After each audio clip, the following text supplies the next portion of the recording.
our economy for 160 years. BNSF, the engine that connects us. Charles Schwab, proud supporter of the PBS NewsHour. And by BAE Systems, Inspired Work. Supported by the John D. and Catherine T. MacArthur Foundation, committed to building a more just, verdant, and peaceful world. More information at macfound.org. And with the ongoing support of these institutions and foundations. And this program was made possible by the Corporation for Public Broadcasting and by contributions to your PBS station from viewers like you. Thank you.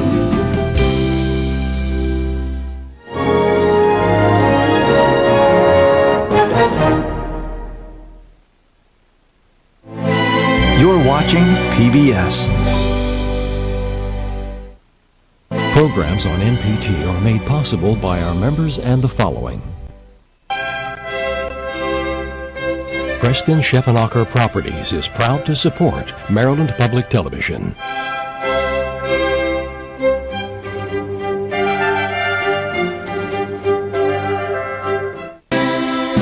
Tonight on MPT. Next time on Antiques Roadshow, the treasures of Detroit, Michigan are in the spotlight. When an object talks to you from across the room, you've got to walk over there and look at it. $10,000. You're kidding. I can hardly believe that. Yes. Oh my God. Don't miss our visit to Detroit next time on Antiques Roadshow. Tonight at 8 on MPT. You're watching Public Square on member-supported MPT. What does it mean to kill a man? Legend has it he killed 21. A man for each year of his life. Some say he was a ruthless murderer. He was a cop killer. Others, a hero. He was the Robin Hood of New Mexico. The true story of the most wanted man west of the Pecos. An absolute icon of American outlawry. Billy the Kid on American Experience. Tuesday night at 8 on MPT. Growing up, my family had no real idea of where we came from. It's kind of like being in a fog because you feel like a piece of you is missing. What is the rest of my story? I saw African American Lives on PBS. I love the series, and there was a DNA kit that you could order to find out your African ancestry. And so I really got excited. My DNA results said that I was from Ghana. Wow. It just really opened me up to a whole new world, so I went ahead and started doing things. Now my mission is to write stories to have something to pass down to the next generation. It's important to know where you're from and to tell your children and teach them that.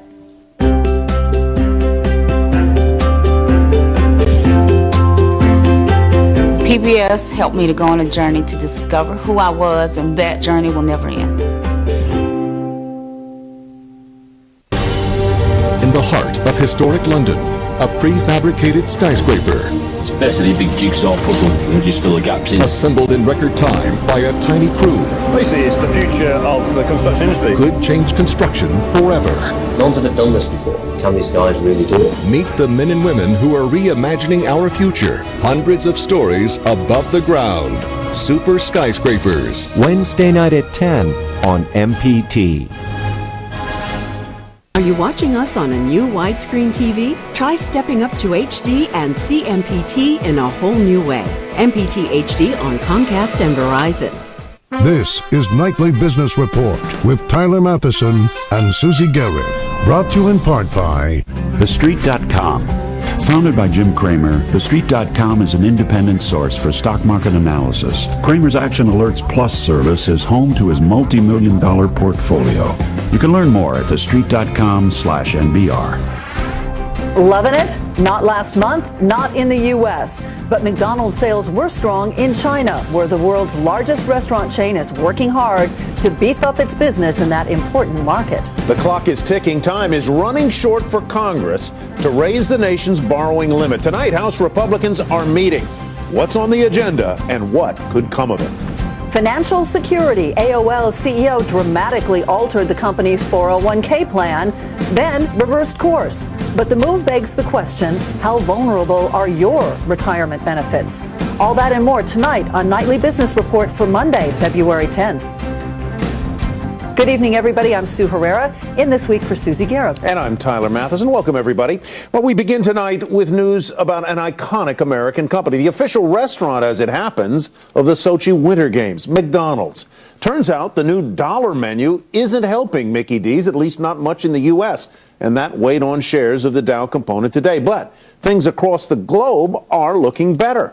People are ordering up Big Macs in Europe, including in Sochi, and growth in China is strong, a key market for the company. In all, sales rose more than 5% in the Asia-Pacific region, where McDonald's opened its first restaurant in Vietnam today, and where the CEO said he's investing in Asia for the long haul. Whether that be Vietnam, whether that's Malaysia, whether that's Singapore, whether that's South Korea or China, we're investing in these markets for the long term. So we don't expect to just see a tremendous return on that investment year one or year two or three even. Eunice Yoon reports now on McDonald's strategy in China and why getting it right there is so important. Hamburgers on rice. It's now on McDonald's menu in China to help the fast food giant beef up its business in this country. China is extremely exciting because it's growing so fast. With 1.3 billion people who want to eat and love McDonald's, we want to leverage that. Back home, McDonald's is struggling as more health-conscious Americans shun fast food. Yet to many Chinese, like Edward Zhang, McDonald's means more than just burgers. It's kind of learning from Western people, not just technology, not just some economy, but lifestyle. So I think McDonald's is a kind of modern life for Chinese people, including for me. That iconic status has served McDonald's well. The U.S. company has nearly 1,900 restaurants here, its fastest growing market. Yet some believe McDonald's is leaving food on the table. Its chief rival, KFC, has localized its menu and supply chain and now has twice the number of stores. Upstart Chinese chains are also jumping in. McDonald's has been relatively slow to get to the point where they've been ready to adapt, to localize, to respond. KFC was much quicker. From the very early days, they started to think about how can we mix up the menu to better meet local consumer needs. And if you look at their big Asian competitors, you'll see that their menus are much more relevant to Chinese consumers. So McDonald's is offering items like nuggets made of pork, a favorite meat here, and bringing the successful McCafe coffee chain to China to keep up with young Chinese. So they want to live a more contemporary and exciting life, and they are so keen to hold a cup of coffee and sit behind this glass and then being seen by their friends to see, oh, I'm having a coffee as my afternoon tea break. A feeling McDonald's hopes will keep them coming back. For Nightly Business Report, I'm Eunice Yoon in Beijing. A third positive close in a row on Wall Street, if barely, for the Dow. Investors spent the day digesting recent market gains and looking ahead to new Federal Reserve Chairwoman Janet Yellen's first testimony on Tuesday on Capitol Hill. The Dow rose almost 8 points, the S&P gained nearly 3, and the Nasdaq was up 22. And one stock, Sue, helping the Nasdaq today was Apple. Shares of that company rose almost 2% after the activist investor Carl Icahn said he saw no reason to keep demanding the company increase its stock buyback plans. In a letter to shareholders, Icahn said he was dropping his bid to get Apple to buy back $50 billion of stock this year, quote, especially when the company is already so close to fulfilling our requested repurchase target. Well, the move came after influential advisory firm Institutional Shareholder Services recommended a vote against Icahn's proposal. Shares finished the day today at $528.99. And another delay to the Affordable Care Act. The White House says it will now exempt companies employing between 50 and 100. ABB reviewers would recommend their Toyota RAV4 to a friend. Then after seeing the field sobriety test, here's how it looked. First, the chip officer appears to give the horizontal gaze test. That's to see if the eyes can follow a pen-like object.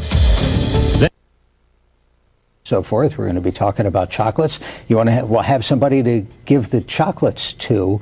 What have you learned over the years about where you can be successful in that?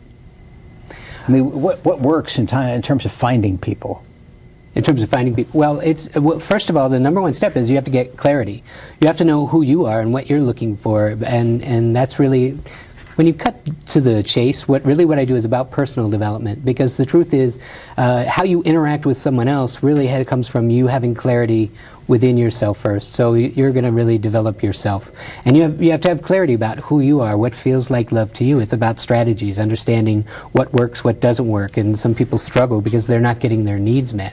And when you have that clarity about what you need and what you want to provide to your partner, then you can sort of have a great conversation. You can connect with people, someone who matches you in their values and their beliefs and their standards and what they want, what they don't want, and that way you can have a really great connection. That brings up an interesting point. So if you find somebody who appears on paper to be that perfect match, yes, it's not necessarily going to work out. And if you find somebody who on paper is going to be a lousy match, sometimes that works. That's absolutely true. I try to, one of my philosophies is when you're meeting people in the dating process, I just want you to be present with them. And I believe that when you come from a really great place, you know who you are and you know what you're there to do. One of the assignments that I give my clients when they're going out for an initial, like a coffee date or something, is I want to always come from a good place and leave people better than you found them. And what that means specifically is find like 3 to 5 things that you really like about them and reflect them back and say, well, I really appreciate who you are, and wow, that you've had some tough things, and look what you've done, and you've done this, and finding what's great about them, reflecting it back, and then whether it's a love match that lasts forever or it's just, a 30-minute coffee date, both people leave and go forward feeling better for this situation. And I think it's just a nice way to That's really interact. profound. I mean, you're saying pay attention. Absolutely. But you're saying it nicely. Yes. Yeah. It is. You told me you're working on a book about some of the mistakes people make with online dating services and how they can do a better job. What's the idea for the book? Well, it's funny. So I was connected with someone who I met teenage years. Very successful woman. She's a CFO in a company, and she had this idea about she was creating a dating profile, and I didn't know that's what she was doing. And she asked me, "What do you think of this line?"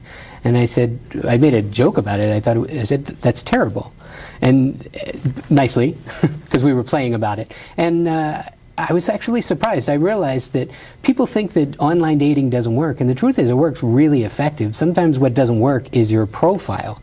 And so I took my background before I got into coaching as an advertising professional and teach people and understand that, that's an advertisement, and you have to have a call to action. You have to know who your market is. You have to know what you're what's your outcome? What do you want it to look like? So, for people to just pontificate ad nauseum about who they are without telling me, what's in it for me? Why should I date you if I'm the target, or if you're the target? Well, it doesn't matter. It's about what do you bring to the table? I look at it, I suggest, if you see 20 pictures of different people in your age range and in your area who are available to date, and you're going to look at it like, okay, which one of those people do I want to get to know better? I need to know who's going to get the click-through. Who do I want to find out more about? And you've got this long to get that person's attention. So are you going to say something that's particularly appropriate, that's going to get their attention and make them curious and want to know more? We're doing the most unromantic Valentine's Day show ever. Well, it is, because I do work about strategy sometimes. Right, exactly. Yeah. Let me remind our viewers, if you have a question about relationships or Valentine's Day, give us a call. We'll have the number up on the screen. You can also tweet a question. Our Twitter address is @MPT News. I noticed on your website, which is legendaryloveforlife.com, you had a blog post on moving past hurt feelings. Putting the past behind you a little bit within a relationship. How do you do that? Oh, well, there's a number of ways. It depends on specifically what happens. You know, like I said, the area of relationships, it brings up our insecurities and fears and limiting beliefs and self-doubts from the past all the time. So, you know, a big part of it is about forgiveness. A big part of it is understanding. A big part of it is finding the common ground and working towards the center. You know, what's the ideal? What do you want to create? What kind of relationship do you want to have? What are you committed to? What are you willing to do for it? And then having two people who are on the same page and building towards something great, that's really the sweet spot right there. And yeah, worth looking for the sweet spot. You have a handy acronym for women looking for men, right? This is Man Magnetics. Yes, that's something I created a while back. What's the intent of that? So basically, it's about, I teach women the 9 things that men are looking for that makes the difference between a keeper and one that you keep away from. And I really just, I'm effective because I say, here's the bottom line, here's what you need to do, here's what you need to focus on. And so I created this acronym that's a lot of information tucked into an easy, memorable device that is actionable and they can actually move on it. So would you like me to go through that, or? Well, let's pick one or two out of the the acronym. Easygoing. Not everybody's easygoing. Absolutely, that could be a challenging. And here's the thing: one of the number one traits that people are looking for when they are considering, am I interested in this person or not? Especially for a man, is can I make her happy? And here's the thing: if you already show up in the relationship happy, and he feels like, whoa, pretty good head start. That's a great head start. I think I can keep that. So that's a fantastic thing. But if you're meeting someone for the first time and they're complaining and they have a poor attitude and that kind of thing, it's like, this is probably not going to go over. Yeah. Also on your list was independence. That is the number one area that ladies especially have a challenge with men. Men have a deep-seated need for independence, or what I would call freedom. And the truth is that's the same thing that caused men to run up the hills at Normandy and willingly die for something greater than them. But that's also the greatness of a man as well. A man would gladly die to protect and provide for his woman, but he needs to know that the challenge is women's number one thing that they need in relationship is to feel safe. And if she's trying to get her hooks in him too fast without providing something better, he's going to want to pull away. Yeah, boy, pacing is a big issue. Let's talk to Cynthia in Baltimore City. Cynthia, thanks for the call. Go ahead. Hi. Hi. Hi, Cynthia. I have been dating a person for 6 months. I met him online. It's going extremely well. And I'm just totally confused about what to get him for Valentine's Day. He is, a tie and a shirt won't work. He has most things. He's a professional man. Okay. Will this be what your... do I get him for Valentine's Day? Is this your without first... going overboard? Is this your first Valentine's Day? Yes. Okay. Rough ages? 60. Okay. 60. Thanks very much. Good luck. I don't know if we're going to have an answer here, but we'll give it a shot. Does the guy care, actually? Sometimes. It depends on what it is. And here's the thing. There's also an understanding. I've created a product called the Hug and Kiss Hierarchy that helps you understand love strategies and in essence, what needs to happen for someone to feel loved and appreciated. So a man, a lot of times, it's going to be human touch. It's going to be some sort of physical affection. That's how men appreciate or feel appreciated. Or sometimes it's unselfish service, or sometimes it's gifts, but I find that a lot of times men don't really react to gifts as much. So a lot of times it's kind words, so doing something or unselfish service, those types of things. And so maybe it's a service, maybe it's taking him somewhere, showing your appreciation, or maybe it's quality time together. So it's about understanding that man and what makes him feel really loved, and going and find something. Maybe it's a service, or maybe it's doing nice things, or just spending quality time, or something romantic. It just occurred to me, I should encourage the caller to stay tuned for our next segment in about a minute. First, let me thank Dave Elliott of legendaryloveforlife.com for being with us. Thanks for coming by. My pleasure. Thanks, Jeff. And just ahead, sweet treats for your sweetie this Valentine's Day. We'll be right back. I love this thing. Oh my gosh, your iPad? I love mine too. I also hate this thing. You do? Well, make up your mind.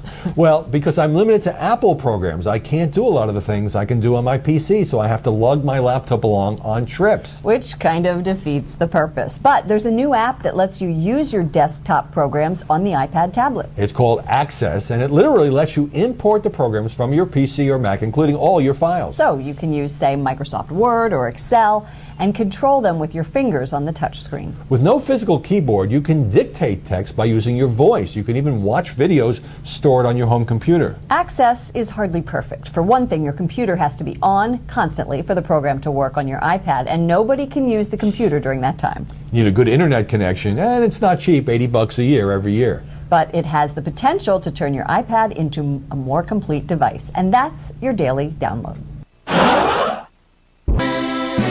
Tonight on MPT. Next time on Antiques Roadshow, the treasures of Detroit, Michigan are in the spotlight. When an object talks to you from across the room, you've got to walk over there and look at it. $10,000. You're kidding. I can hardly believe that. Yes. Oh my God. Don't miss our visit to Detroit next time on Antiques Roadshow. Tonight at 8 on MPT. And in the studio now is Larry McGlinchey of CACAO LORENZO Chocolatier. Perfect timing. And the caller before was no relative of yours or a colleague or anything. I have no knowledge of that. So is Valentine's Day like Black Friday in the chocolate business? Christmas is actually your biggest holiday. In the chocolate world, it accounts for as much as 40% of your sales. Valentine's is about another 20, and Easter is about another 20. And it takes the rest of the year to make up the other 20. So we're very holiday-oriented. What got you into this business? Because this is not your first career. It is not. I've always loved fine chocolate. I've loved chocolate since I was a child. I was in medical sales for 30 years, and I worked for European companies. And I got used to how the chocolate tasted. And I noticed there was a very big difference with a lot of the chocolates in America. So I just started taking classes as a hobby, and it got totally out of control. What were the best chocolates? I mean, you think Belgium? It doesn't necessarily work that way. Fine chocolate come from any country, from Germany, from Belgium, from France, from Switzerland. It's the quality of the chocolate itself. Some countries have a reputation for producing the best, and it really doesn't work that way. I can tell you, this not only looks good, people can see it on TV, this smells really good, too. It has a noticeable smell and texture about it, fine chocolate. It's got all the appropriate cocoa butter in there and the cocoa liquor and all the appropriate ingredients and low in sugar. Before you got into the business, what was your favorite? Was there a brand? Was there a particular Fine French item? chocolate. Yeah. Mort Rosenblum wrote a book quite a few years back, and he said, if I ever get stuck on an island, I have to choose with one style of chocolate. Please make it French. Okay, well, for those of us who were raised on Hershey bars and maybe Nestle, what is it? How's it different?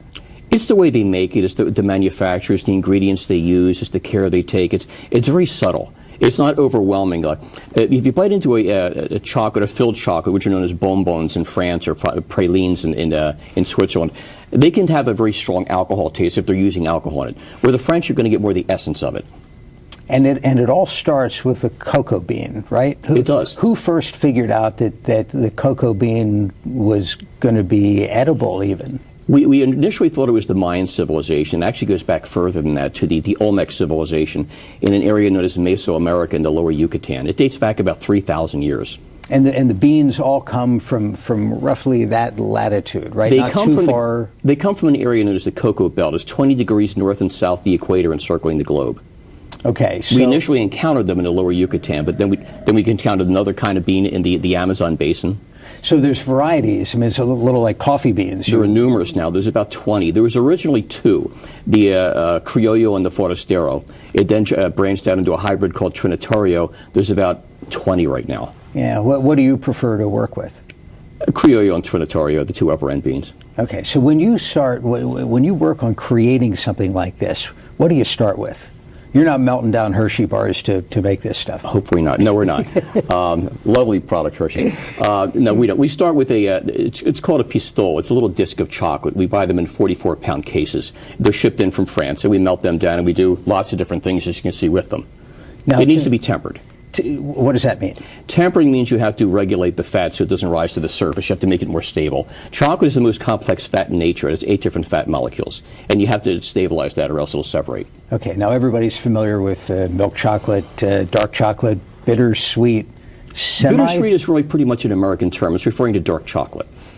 That's been sweetened a little bit more, or? Not necessarily. Okay. Any good dark chocolate should have about 50% cocoa liquor in there. When you see the number on the bar, and that's gotten to be thoroughly confusing nowadays, people come into my shop and say, I want 70% or I want 80%.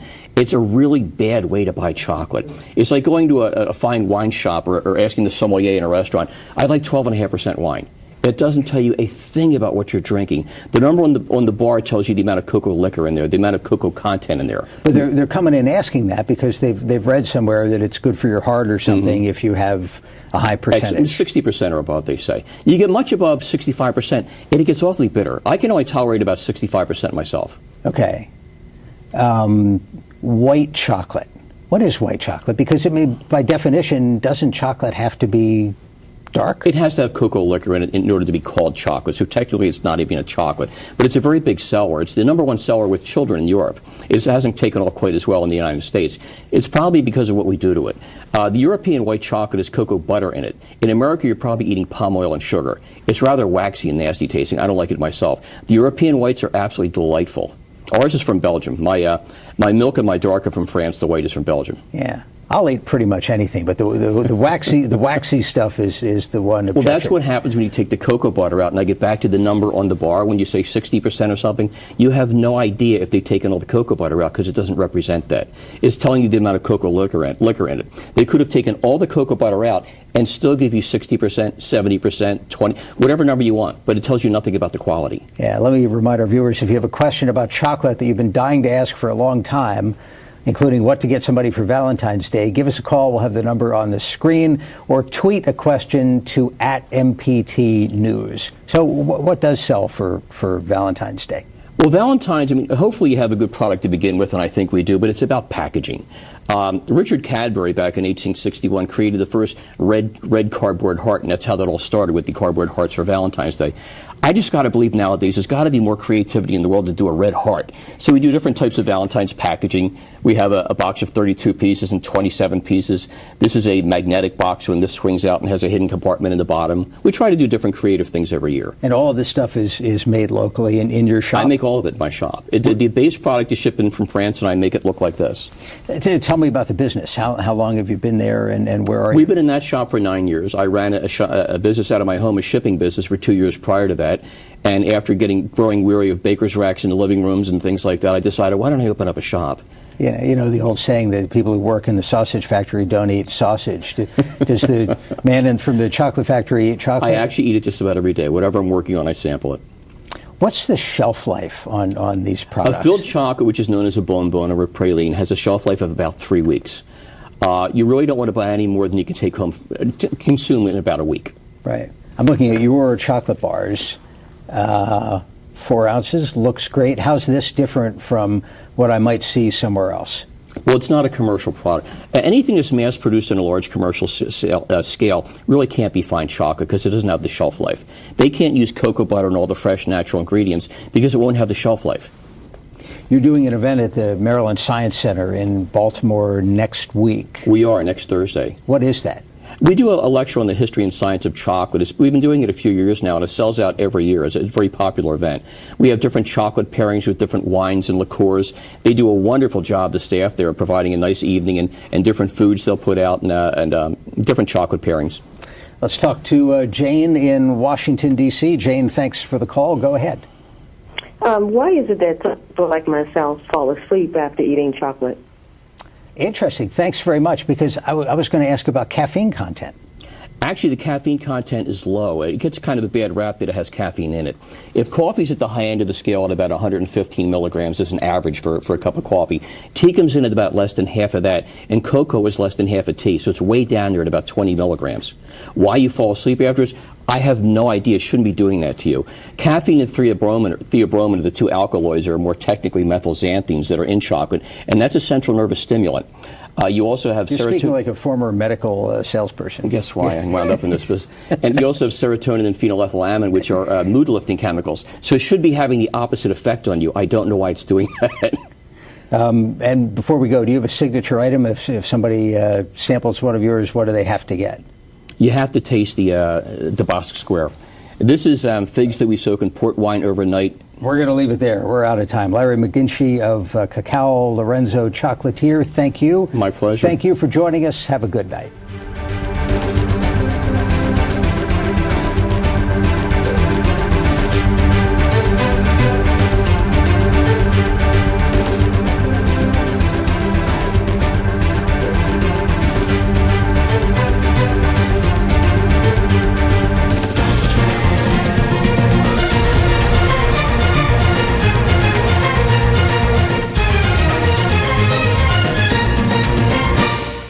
This program was made by MPT to serve all of our diverse communities. Tonight on MPT.